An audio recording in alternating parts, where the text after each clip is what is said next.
aqui hoje para te contar o porquê que hoje eu escolhi trabalhar com os cabelos naturais. Então, para te contar da minha decisão de agora, né, de hoje, você precisa saber um pouquinho mais da minha trajetória.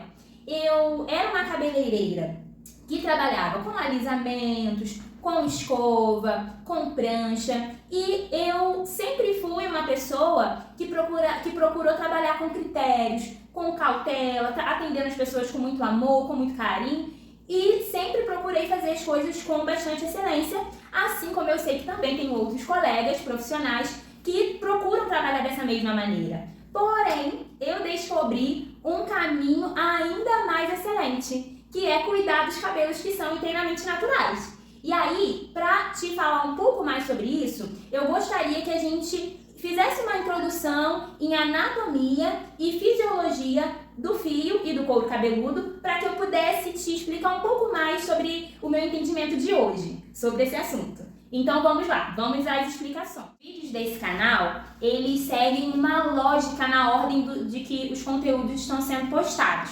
Então, se você ainda não viu o nosso vídeo sobre crescimento capilar, eu te aconselho a voltar lá, assistir, porque o conhecimento de lá vai ser importante para o que a gente vai dar continuidade aqui hoje, tá bom? Então vamos lá.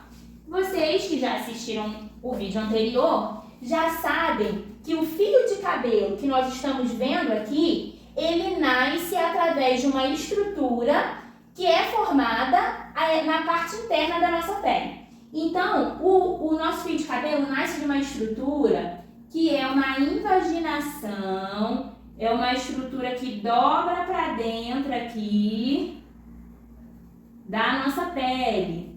Invaginar significa dobrar para dentro, tá? Então, é um órgãozinho que ele dobra para dentro da nossa pele e aqui dentro acontece o crescimento capilar. Então, mas eu falei que era uma invaginação da derme, né? Mas o que seria a derme? Bom, para você que ainda não sabe, a derme é uma das camadas que constituem a nossa pele. A nossa pele é formada pela epiderme, que é a estrutura que está mais acima, né? A estrutura que está na extremidade, seria mais ou menos essa estruturazinha aqui. Aí o que está abaixo, que é a estrutura que seria aqui no meio, mediana, é a estrutura que é a derme, e abaixo está a hipoderme. Então, a nossa pele é constituída por 3 camadas principais. Tem mais subdivisões aqui, mas não é interessante porque eu venho mostrar hoje.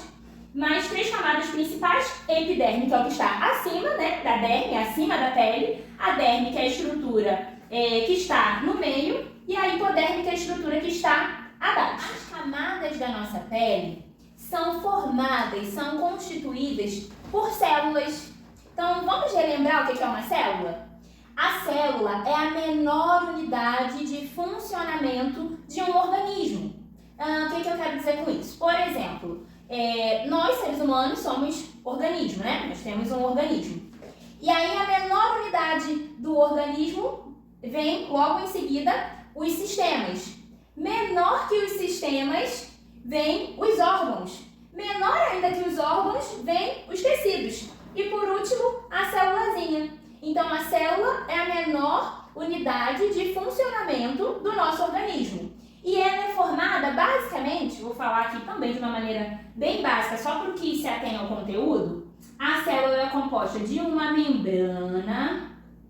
Essa membrana, ela limita, né? Ela encerra o tamanho da célula, ela divide uma célula de outra e ela limita, né, o tamanho ali da célula. Nós temos o núcleo, que organiza todo o trabalho da célula, né? Então, o núcleo direciona e organiza todo o trabalho da célula. E ao redor, que está aqui, entre o núcleo e a membrana, que é o que encerra a célula, e o núcleo, que é o que direciona a célula, aqui nesse meio nós temos o citoplasma, tá? Que é onde está preenchendo todo o restante da célula.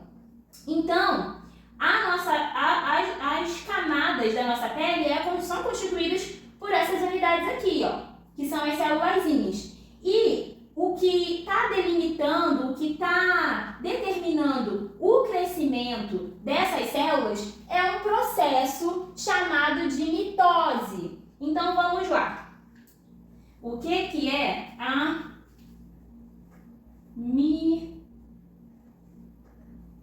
mitose? Mitose é um processo de divisão celular, é o processo que faz com que as células se multipliquem e cresçam. Então, é esse processo que está determinando o crescimento aqui do fio e também das células aqui, também a renovação das células da nossa pele. E aí, o que vai acontecer aqui? O núcleo, nesse processo de mitose, o núcleo vai se esticar até o ponto que ele vai originar duas células idênticas a ele. E aí, essas duas células vão originar mais 4 e assim por diante, né? Então, é por esse processo de mitose, que é o processo de divisão celular, onde o núcleo se estica, dividiu em duas. Aí o núcleo vai esticar mais um pouquinho, das duas vão se formar 4. E isso aqui vai comandando todo o crescimento do fio, que está aqui dentro, né, do nosso folículo piloso sendo formado. Ó. Aqui está o nosso fio. E aí você imagina que todas as células estão se formando, se dividindo, multiplicando e crescendo através desse processo de mitose. Então, no processo que o fio está aqui crescendo e chegando à superfície, durante esse processo aqui, quando ele chega na altura daqui, da epiderme, ele começa a sofrer um fenômeno que se chama de queratinização. O que é esse fenômeno? As células do fio começam a ganhar mais queratina e subir. Mais queratina e subir até que ele chega na parte que é visível pra gente. Então, nesse processo de queratinização, quando ele vai ganhando mais e mais queratina, ele vai se achatando. E aí ele vai, no que ele vai se achatando, ele vai perdendo seu núcleo e se achata cada vez mais.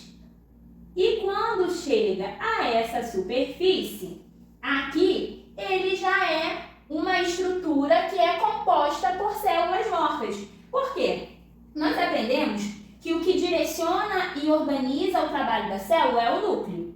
Então, aqui nessa região, ele ainda tem o seu núcleo e vai tendo até que ele começa a chegar na epiderme e ele começa a perder esse núcleo, começa a achatar, começa a ganhar mais queratina e endurecer. Quanto mais ele sobe, mais ele ganha queratina, mais ele se achata, mais ele endurece e quando chega aqui, ó, já nessas partes externas, ele já é um monte, né, como se fosse um empacotado de células mortas. Então, nessa parte daqui é a parte viva, é a parte que ainda tem uma atividade fisiológica, porque também aqui, ó, é onde nós temos a nossa papilazinha, papila dérmica, que é onde a gente recebe, é onde chega todo o sangue que vai dar energia celular para essas células, por mitose, se dividirem, se multiplicarem e crescerem. Mas quando chega aqui próximo à superfície, acontece esse fenômeno no qual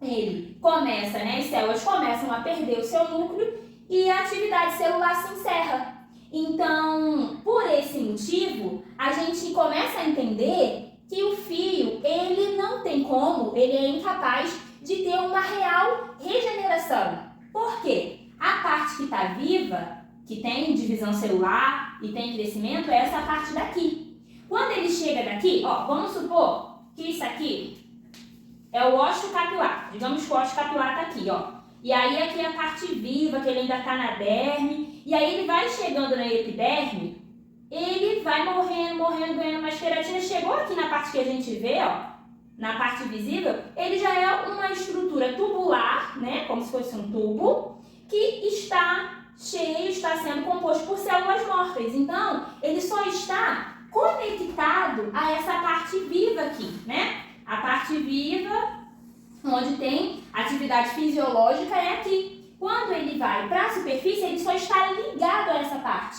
Mas como ele já perdeu o seu núcleo, como essas células já morreram, ele não recebe mais a alimentação, né, desses vasos sanguíneos que chegam aqui, que vão dar energia celular para essas células crescerem. Então, ele só está anexado à parte viva, mas ele já é um empacotado de células mortas. Então, por isso, ele acaba sendo incapaz de se regenerar. Eu aprendi, gente, com o meu professor Cristiano Alex, meu professor de química, que tudo que você força o cabelo a ser uma coisa que ele não é uma agressão.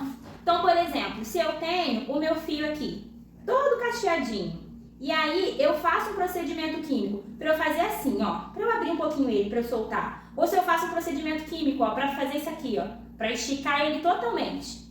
Isso é uma agressão, porque eu estou mudando uma característica natural, eu estou forçando ele a ser algo que ele não é. Então, se eu faço uso desses procedimentos que alteram a estrutura do fio, eu estou agredindo uma estrutura que eu aprendi que é formada por células mortas e que não tem capacidade de regeneração. A gente tem produtos cosméticos de alta performance, de alto desenvolvimento científico, que consegue minimizar as alterações, os danos que foram feitos nessa parte aqui? Nós temos sim. Mas o fio, depois que ele passa por uma agressão, ele nunca mais vai ter a mesma qualidade que ele tinha aqui, ó, quando ele estava sendo formado e quando ele era totalmente íntegro em sua estrutura. Então, quando um cabelo é inteiramente natural, é quando eu consigo ter melhores resultados em tudo que eu faço nele, né? Em tratamentos, em cortes, é quando eu tenho o cabelo na sua maior excelência, porque ele realmente não tem uma capacidade de regeneração, né, celular, pelo que nós aprendemos aqui hoje. Então, eu espero ter conseguido me fazer entender, tá? E é isso, gente. Beijo!